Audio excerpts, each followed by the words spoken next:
नमस्कार महाराष्ट्र. संजय गांधी निराधार योजना तसेच श्रावणबाळ निराधार योजना व सर्व निराधार योजनांच्या सर्व लाभार्थ्यांसाठी अत्यंत उपयुक्त अशी माहिती आज आपण घेऊन आलेलो आहोत. खास करून दिव्यांग लोकांना, ज्या लोकांना अनुदान अद्यापही मिळालेले नाही, एप्रिलचे पैसे मिळालेले नाहीत, त्या लोकांसाठी हा व्हिडिओ अत्यंत महत्त्वाचा आहे. त्यामुळे व्हिडिओला काळजीपूर्वक शेवटपर्यंत नक्की पहा. टेम्पररी जे दिव्यांग आहेत त्यांना अनुदान येणार आहे का, त्यांच्याविषयी काय माहिती आहे, एप्रिलचे हप्ते तुमच्या खात्यात कधी जमा होणार आहेत, तालुका स्तरावर काय प्रोसेस चालू आहे, मंत्रालयीन विभागात काय प्रोसेस चालू आहे, या सर्व गोष्टींवर आज आपण सविस्तर चर्चा करणार आहोत. त्यामुळे जर आपल्यापैकी कोणी चॅनलवरती नवीन असेल तर चॅनलला सबस्क्राईब करायला विसरू नका, कारण आपण अशीच नेहमी माहिती तुमच्यापर्यंत पोहोचवत असतो. तर बघा, आज जे आहे तर ते 16 एप्रिल उजळून आलेली आहे, म्हणजे आलेली आहे, तरी देखील अनुदान लाभार्थ्यांच्या खात्यावरती जमा झालेले नाही.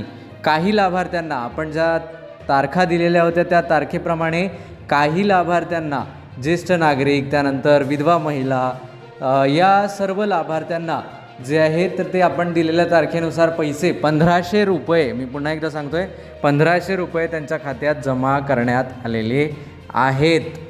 वेळेने जमा करण्यात आलेले आहे. 12 तारखेपासून तर 16 तारखेपर्यंत, आज सकाळपर्यंत आणि 18 तारखेपर्यंत ते पैसे कालावधीने जमा करण्यात येईल. काही वेळाने ज्यांना जमा झाले नाही त्यांना 1500. परंतु ज्या दिव्यांग लाभार्थ्यांना किंवा जे लाभार्थी 2500 रुपयाचा लाभ घेतात, अशा लाभार्थ्यांची काय माहिती आहे ते आपण आता जाणून घेऊया. त्याआधी मी तुम्हाला सांगू इच्छितो की टेम्पररी दिव्यांग जे आहेत, जे टेम्पररी ज्यांच्याकडे UDID कार्ड आहेत, म्हणजे जे काही कालावधीसाठीच त्यांचं कार्ड चालणार आहे, पुढच्या 2 वर्षासाठी, 5 वर्षासाठी ते वैध आहे, त्या दिव्यांगांना अनुदान मिळणार आहे की नाही हे देखील जाणून घेणं खूप महत्त्वाचं आणि गरजेचं आहे. कारण बरेच व्हिडिओज, बऱ्याच पोस्ट सोशल मीडियाला तुम्हाला पाहायला मिळत असतील आणि त्या पोस्ट खास करून आमच्यापर्यंत लाभार्थ्यांच्या माध्यमातून पोहोचवलं जातं आणि त्या पोस्टमध्ये बरीच संभ्रम अशी माहिती दिलेली असते. त्यामुळे त्यामधून काही कन्फ्युजन होऊ नये या दृष्टिकोनातून आपण तुमच्यापर्यंत योग्य ती माहिती पोहोचवण्याचा पूर्ण प्रयत्न करत असतो. तर बघा, मी तुम्हाला थोडक्यात आणि साध्या भाषेत सांगू इच्छितो. टेम्पररी दिव्यांगांना जे आहे तर ते अनुदान मिळेल अशी घोषणा किंवा अशी माहिती कुठल्याही सरकारी याच्यामध्ये मिळालेली नाही, म्हणजे सरकारी नोटीसमध्ये किंवा GRमध्ये मिळालेली नाही की त्यांना अनुदान मिळेल. परंतु आमची जी वैयक्तिक माहिती आहे, जी वैयक्तिक माहिती देणारी जी मंडळी आहेत त्यांच्याकडून अशी माहिती मिळाली आहे की टेम्पररी दिव्यांगांना अनुदान, दिव्यांग लोकांचे अनुदान वितरित केल्यानंतर टेम्पररी दिव्यांगांना उर्वरित याच्यामधून, निधीमधून टेम्पररी दिव्यांगांना अनुदान मिळेल. म्हणजे जर दिव्यांगांना, जर एक्झाम्पल सांगतो मी, 20 तारखेला अनुदान मिळालं तर उर्वरित दिव्यांगांना, म्हणजे टेम्पररी दिव्यांगांना जे आहे तर ते 22 ते 23 तारखेला अनुदान मिळेल. एक एक्झाम्पल सांगितलं आहे तुम्हाला, तारीख अजिबात नाही, मी एक्झाम्पल सांगितलं आहे, पुन्हा एकदा लक्षात घ्या, ठीक आहे. तर काही महिनेच मिळेल, हे नेहमी मिळेल का तर नाही, परंतु पुढील 2 ते 3 महिने हे अनुदान मिळण्याची शक्यता आहे. आणि त्यानंतर एक स्वतंत्र शासन निर्णय काढून संजय गांधी निराधार योजनेचा लाभ टेम्पररी दिव्यांगांना देण्यात येणार नाही, अशा पद्धतीचं एक नोटीस काढून जे आहे तर ते शासन या गोष्टीवरती पडदा टाकण्याचं काम पूर्णपणे करेल, ठीक आहे. पण आता स्वतंत्र GR निघलेला नाही, आता फक्त एवढाच GR आलेला आहे की टेम्पररी दिव्यांगांना योजनांचा लाभ मिळणार नाही. परंतु संजय गांधीचा लाभ मिळणार नाही का, हा एक मोठा प्रश्न आहे. आणि त्यामुळे तो प्रश्न जो आहे तर त्याचं उत्तर मी दिलेलं आहे. काही महिने मिळेल, त्यानंतर शासन निर्णय येईल आणि त्यानंतर मिळणार नाही पैसे, ठीक आहे. आणि आता मिळाले तर ते तुम्हाला उशिरा मिळतील, म्हणजे इतर लाभार्थ्यांना जर 20ला मिळेल तर तुम्हाला ते 22ला मिळेल, ठीक आहे. तर हे लक्षात घेणं गरजेचं आहे. एकाच वेळेत मिळेल का तर नाही, वेगळे अनुदान तुम्हाला मिळेल. किती रुपये मिळेल तर 2500 रुपयेच तुम्हाला मिळेल, ठीक आहे. आणि हे अनुदान 2500 ज्या लाभार्थ्यांना मिळतात त्याच लाभार्थ्यांना हे अनुदान मिळेल, ठीक आहे. त्यानंतर अत्यंत महत्त्वाची आणि उपयुक्त अशी माहिती आपण जाणून घेऊया, ती म्हणजेच एप्रिलचा हप्ता कधीपासून येणार आणि त्याची प्रोसेस कुठे आहे, का आलेला नाही. तर बघा, तुम्हाला सांगू इच्छितो ही माहिती जाणून घेण्याआधी थोडक्यातच चॅनलवरती नवीन असाल तर चॅनलला सबस्क्राईब करून ठेवा, जेणेकरून माहिती तुमच्यापर्यंत पोहोचेल. ठीक आहे. आता ह्याची प्रोसेस जी आहे तर ती फायनल स्टेजवर आहे. कशाची? एप्रिल महिन्याच्या हप्त्याची. जे इतर लाभार्थी आहेत तर त्यांना पैसे मिळालेले आहेत, परंतु जे दिव्यांग ज्यांना 2500चा लाभ मिळतो अशा लाभार्थ्यांची प्रोसेस जी आहे तर ती फायनल स्टेजला आहे.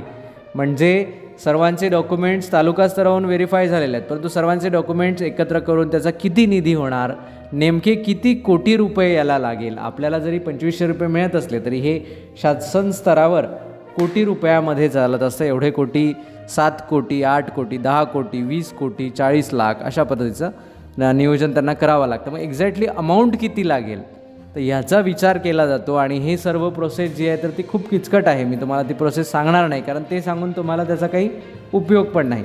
परंतु थोडक्यात समजा की आपण जसं शेती करत असताना आपलं बजेट ठरवतो, सर्व नियोजन करतो, त्याचप्रमाणे सरकारला देखील, विभागाला देखील ते सर्व नियोजन करावं लागतं. कारण आता काय झालं आहे तर वेगळा निधी तसेच वेगळं डिपार्टमेंट झालेलं आहे. त्यामुळे त्या डिपार्टमेंटला सर्व गोष्टी ॲडजस्टमेंट कराव्या लागतात.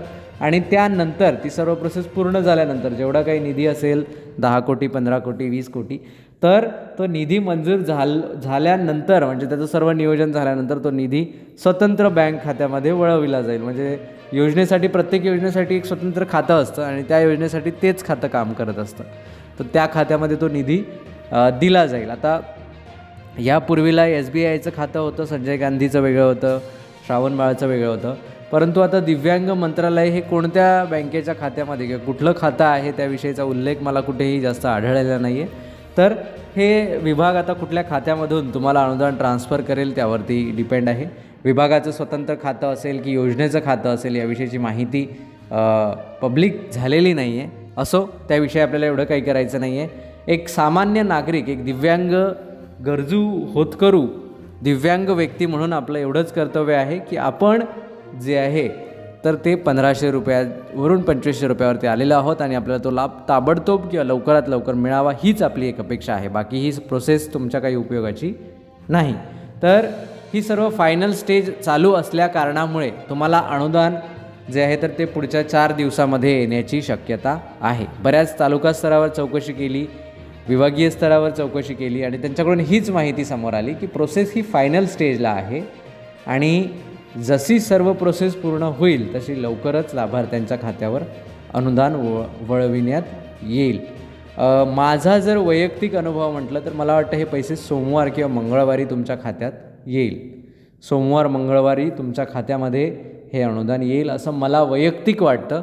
परंतु सर्व माहिती आणि सर्वाचा विचार करता पुढील 4 दिवसाच्या आत तुमच्या खात्यात अनुदान येईल अशी माहिती त्यांनी सांगितलेली आहे. माझ्या मते याला 5 ते 6 दिवस देखील लागण्याची शक्यता आहे.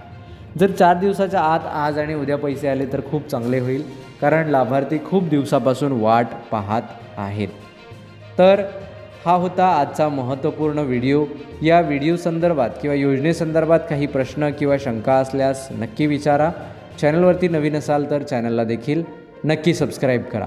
आता काही महत्त्वाचे जे प्रश्न आहेत तर त्या प्रश्नांची उत्तरे मला वाटतं जाणून घेणं आपण गरजेचं आहे, कारण बऱ्याच प्रश्न आपल्याकडे पेंडिंग आहेत आणि ती प्रश्नांची उत्तरे जर आपण जाणून घेतली नाही तर जे आहे तर ते लोकांचं समाधान होत नाही. त्यामुळे मला वाटतं पुढील 4 ते 5 मिनिटासाठी आपण त्या प्रश्नांची उत्तरे जाणून घेऊया.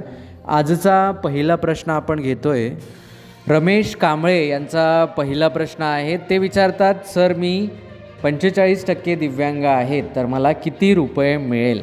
रमेशजी, तुम्हाला सांगू इच्छितो, जरी तुम्ही 45% दिव्यांग असलात तरी तुम्हाला जे आहे तर तुमचं जर नाव दिव्यांग या कॅटेगरीमध्ये असेल आणि परमानंट तुम्ही दिव्यांग या कॅटेगरीत असाल तर तुम्हाला 2500 रुपयाचा लाभ जो आहे तर तो मिळणार आहे. 45% दिव्यांग असा किंवा तुम्ही 40% असा, परंतु तुम्हाला 2500 रुपयाचाच लाभ जो आहे तर तो मिळणार आहे. त्यामुळे काही काळजी करू नका. त्यानंतर पुढील प्रश्न आपण घेऊया. पुढील प्रश्न जो आहे तर तो अत्यंत महत्त्वाचा आहे. सर मी आशा बाळासाहेब मगर, विधवा आहे. ओके, वय 50. सर माझे जानेवारी 2026 या महिन्यापासून संजय गांधी निराधार योजनेचे पैसे आलेले नाहीत. सर सर माझे पैसे पोस्ट बँक खात्यात येत होते, परंतु माझे 3 महिन्यापासून पैसे आलेले नाहीत, काहीतरी मार्गदर्शन करावे. अत्यंत महत्त्वपूर्ण असा प्रश्न तुम्ही विचारलेला आहे. तुम्हाला मागील 3 महिन्यापासून जे आहे तर ते अनुदान आलेले नाहीत. आता का आलेले नाही त्याची कारणं पुढीलप्रमाणे आहे. बघा, 2026पर्यंत तुम्हाला पैसे आलेले आहेत. त्यानंतर जेव्हा नवीन वर्षामध्ये तुमचे डॉक्युमेंट्स व्हेरिफिकेशन झाले तेव्हा तुमच्या डॉक्युमेंट्समध्ये कुठेतरी छोटीशी तफावत आढळून आली असावी. आता ज्यावेळेस तुम्ही योजना चालू केली त्यावेळेस कुठले डॉक्युमेंट्स दिलेले होते, त्या डॉक्युमेंट्सवर आणि आत्ताच्या डॉक्युमेंट्सवर म्हणजे जे डॉक्युमेंट्स दिले असेल, बेसिक डॉक्युमेंट्स पकडूया आपण, आधार कार्ड वगैरे जे काही आहे ते, तर त्या डॉक्युमेंट्सवर आणि तुमच्या या डॉक्युमेंट्सवर काही तफावत आहे का, किंवा त्या योजनेसाठी लागणारं जे महत्त्वपूर्ण डॉक्युमेंट आहे ते डॉक्युमेंट्स तुमच्याकडे आत्ता आहे तर त्याला काही अपडेट करण्याची गरज आहे का, या सर्व गोष्टी आपल्याला पाहणं गरजेचं आहे. तर तुम्ही म्हणाल की सर ते कसं लक्षात येईल, मी तर योजना 10 वर्षापूर्वी सुरू केली होती. तर तुम्ही तेव्हाचे जर काही डॉक्युमेंट्स असेल, तुम्हाला आठवत असेल किंवा एखादं झेरॉक्स असेल तर एकदा चेक करा, त्यामध्ये काही चेंजेस झाले आहे का, तुमच्या आधार कार्डवर काही चेंजेस झालेले आहे का. आता तुमचं अकाउंट जे आहे तर ते पोस्ट बँक खात्यामध्ये होतं, तर पोस्टामध्ये डिफॉल्टमध्ये पैसे येतात. जर एखाद्याला DBT करायची नसेल कुठेही तर पोस्टात सरळ अकाउंट काढलं की त्यांचे पैसे पोस्ट बँक खात्यामध्ये येत असतात. तर तुम्ही डायरेक्ट पोस्ट बँक खात्यात तुमचे ऑलरेडीच पैसे येत होते, त्यामुळे तुम्हाला काहीही अडचण नाही. पैसे आलेले नाही, तुमच्या डॉक्युमेंट्समध्ये काहीतरी तफावत आढळली आहे आणि त्यामुळे तुमचे पैसे थांबवण्यात आलेले आहेत. तर हे पैसे थांबवले आहेत तर तुम्ही एक छोटंसं ॲप्लिकेशन घ्या, म्हणजे अर्ज लिहा हँड रिटन, आणि तो तालुका स्तरावर सबमिट करा किंवा त्यांना विचारा की एक्झॅक्टली काय प्रॉब्लेम आहे. तिथे जाऊन माझे पैसे आले नाही असं विचारण्यापेक्षा मला मागील 3 महिन्यापासून अनुदान आलेलं नाही तर ते कशामुळे आलेलं नाही याआधी कंटिन्यू यायचे. तर या सर्व गोष्टी आपण सावकाश विचारल्या पाहिजे. नक्कीच तुमच्या प्रश्नाचं उत्तर तुम्हाला मिळेल आणि नक्कीच तुमचं अनुदान पुढे चालू होईल. असं काही नाही की तुमची योजना पूर्णपणे बंद करण्यात आलेली आहे. प्राथमिक स्वरूपात काही प्रमाणात तुमची योजना थांबवण्यात आलेली आहे. त्यामुळे ही प्रक्रिया करून घ्या. नक्कीच तुम्हाला जे आहे तर ते यामधून तुमचा प्रश्न सुटेल आणि पुढे तुम्हाला अनुदान येईल. ठीक आहे. तर आशा करतो सर्व प्रश्नांची उत्तरे लाभार्थ्यांना मिळाली असेल. जर इतर काही प्रश्न असतील तर ते नक्की विचारा. पुढील व्हिडिओमध्ये त्या प्रश्नांची उत्तरे देण्याचा आपण पुरेपूर प्रयत्न करूया. चला तर भेटूया पुन्हा एकदा एका नवीन माहितीसह नवीन व्हिडिओमध्ये. तोपर्यंत नमस्कार, धन्यवाद.